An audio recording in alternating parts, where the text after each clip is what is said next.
Hello students, today we are going to talk about hormonal control of water and electrolyte balance in the body.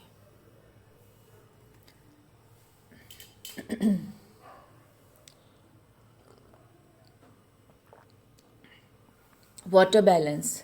Body is composed of about 60 to 70% of the water. हमारी body के अंदर 60 से 70% पानी होता है. Distribution of water in body compartments is equals to solute content of each compartment. Now let's talk about the water compartments in the body. Total body water is 42 liters, that is 60% of the body weight. हमारे शरीर के अंदर 42 litres water होता है जो हमारी body का 60% wait होता है. इंट्रासेलुलर स्पेसेस में it's 28 litre which constitute 40% of the body weight. Extracellular spaces में it's about 14 liters, that makes about 20%. और ये 20% कैसे डिस्ट्रीब्यूटेड है? 4% of the body weight is in like 2.8 liters is intravascular spaces में होगा, और 16% of the body weight that is in extravascular spaces, that is 12.2 liters. Now let's talk about the exogenous and endogenous sources of water to the body. हमारी body में दो तरह से पानी जाता है. एक तो एक्सोजीनस तरीके से, बाहरी जो हम खाते हैं पीते हैं उससे, एक एंडोजीनस जो बॉडी के अंदर खुद ही प्रोड्यूस होता है. सबसे पहले एक्सोजीनस सोर्सेज देखते हैं. Ingested water, beverages, water content of solid food. Water intake ranges from 1 to 5 liters in hot climate. More intake happens, which is very natural. जहाँ ज़्यादा गर्मी होती है वहाँ ज़्यादा पानी पिया जाता है. Ingestion of intake of water is mainly controlled by a thirst center located in the hypothalamus. Okay हमारे हाइपोथैलेमस के अंदर एक थर्स्ट सेंटर होता है जो हमारे बॉडी के इंटेक को कंट्रोल करता है. Increase in osmolality of plasma causes increased water intake by thirst center. Now let's talk about endogenous sources. Endogenous sources कौन कौन से हो सकते हैं? Metabolic water produced within the body due to oxidation of foodstuff. Water from the oxidation of food stuff 300 to 350 ml per day होता है, which is like 0.6 ml water होगा. ठीक है. Then let's talk again. Water from oxidation of food stuff is 3 to 350 ml per day, और 0.6 ml कहाँ से आता है? It comes out from the, I think, proteins, and 1 gram of fat is 0.4.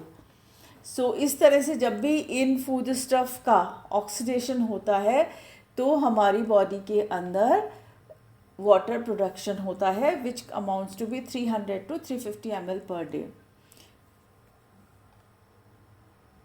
Intake of अगर हम दिन में 1000 kilo calorie खाते हैं तो 125 ml वाटर बनता है. नाउ लेट्स टॉक कि water output. Mainly 4 distinct sources for the elimination of water होते हैं. एक तो यूरिन में, एक अगर हमारी स्किन से भी वाटर लॉस होता है, पसीना वगैरह आता है, लंग से भी वाटर लॉस होता है, और फीसिस से भी वाटर लॉस होता है. Now urine is the major route of water loss. Normal urine is 1 to 2 liters per day. Water loss through kidneys are well regulated to meet the body demand. Urine production cannot be completely shut down despite there is being no water intake.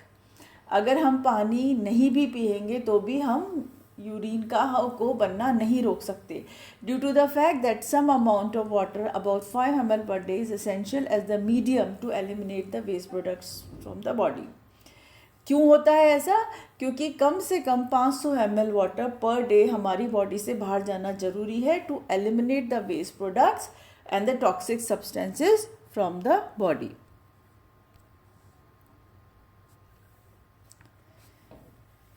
Now let's talk about the hormonal regulation of urine production. Among 180 liters, only 1 to 2 liter excreted remaining is reabsorbed. Vasopressin, ADH, antidiuretic hormone of the posterior pituitary gland, controls the water excretion by the kidneys. The secretion of ADH is regulated by the osmotic pressure of plasma. हमारी body में जो plasma होता है blood के अंदर, उसका जो osmotic pressure है वो ADH which is vasopressin anti diuretic hormone, उसके सिक्रीशन को कंट्रोल करता है. कैसे करता है? Let's C. Increase in osmolality of plasma, it produces ADH secretion, leads to increased water reabsorption from the renal tubules. उससे क्या होगा? Decrease urine output होगा.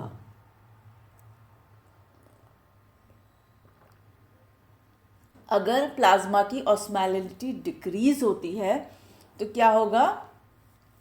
There is a decrease in ADH secretion.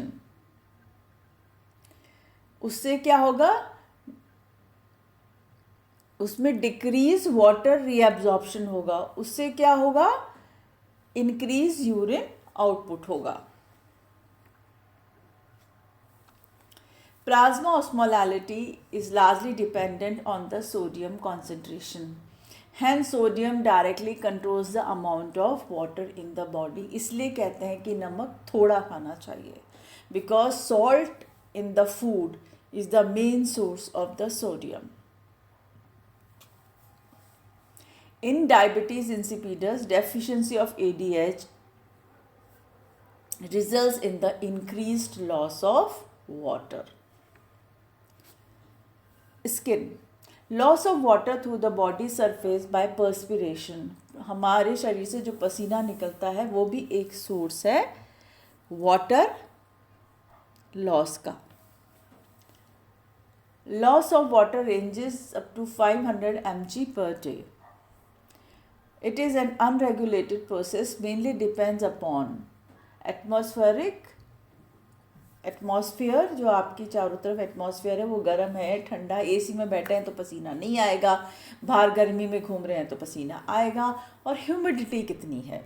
इन दो चीज़ों से हमारा जो स्किन से वाटर लॉस होता है वो डिपेंड करता है. बाकी और कोई तरीका नहीं है उसको कंट्रोल करने का. 1 degree rise in the body temperature results 15% increase in the loss of water. इसलिए जब फीवर होता है तो कहा जाता है पानी पियो. सो द टेम्परेचर ऑलरेडी बढ़ा हुआ है, उसके कारण वाटर लॉस ऑलरेडी बढ़ चुका है. तो उसको कंट्रोल करने के लिए when if a person is having a fever, it is advisable to have lot of water. Now lungs से कैसे वाटर लॉस होता है? Let's see. Lungs loss during respiration. Loss of water is approximately 700 ml per day through the expired air. Feces. About 50 ml of water is lost through feces. Feces loss is tremendously increased in diarrhea. The loss of water by perspiration and respiration is collectively referred as insensible water loss. Okay. जब भी किसी को diarrhoea होता है, there is excessive loss, so the person is again advise to have lot of water with electrolytes.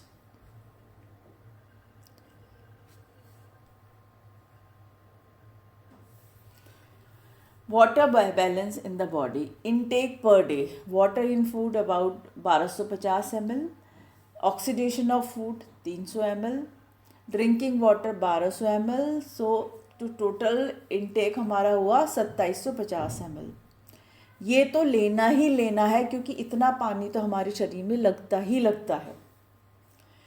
कैसे लगता है वो देखते हैं। यूरिन 1500 ml, स्किन से जो निकल रहा है पानी 500 ml, लंग से 700 ml, फेसिस से 50 ml, वही 2750 ml।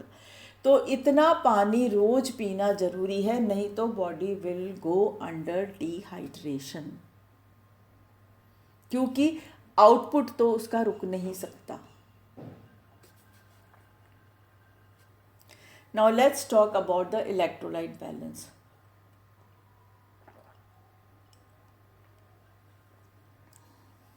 Electrolytes are the compound which readily dissociate in solution and exist as ions, that is positively and negatively charged particles, which are known as electrolytes. The electrolytes is expressed as a milli equivalent per liter rather than milligrams. अब हम बहुत बात कर रहे हैं osmolality. तो let's talk what about osmolality, क्या होती है और ऑस्मोलैरिटी क्या होती है, और इन दोनों में क्या डिफरेंस है।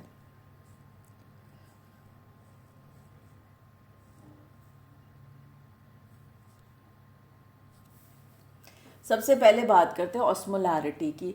द नंबर ऑफ मोल्स और millimoles per litre of the solution, per litre of the solution is osmolarity. पर ये जब पर किलोग्राम ऑफ सॉल्वेंट हो जाता है तो ये ऑस्मोलैलिटी हो जाता है। तो ऑस्मोलैलिटी क्या हुई? द नंबर ऑफ मोल्स और the millimoles per KG of the solvent is osmolality. If the solvent is pure water, there is almost no difference between osmolality and osmolarity. दोनों same रहेंगी अगर solvent आपका pure water है तो। But हमारे biological fluids में ये pure water नहीं होता, इसलिए हम ज़्यादातर ऑस्मोलैलिटी को ही यूज़ करते हैं बायोलॉजिकल फ्लूइड्स के अंदर। तो ऑस्मोलैलिटी क्या हुई? It is number of moles or the millimoles per kg of the solvent. Now let's talk about the osmolality of plasma. It ranges from 285 to 295 millimoles per kg. Sodium and its anions, they are responsible for the largest contribution, which is measured by osmometer, can be computed from the concentration millimole per liter of sodium, potassium, urea and glucose as follows. Okay, the factor 2 is used for sodium and potassium ions to account for the associated anion concentration. Here we complete the first part of the electrolyte and water balance regulation in the body. Rest I will take in the second video.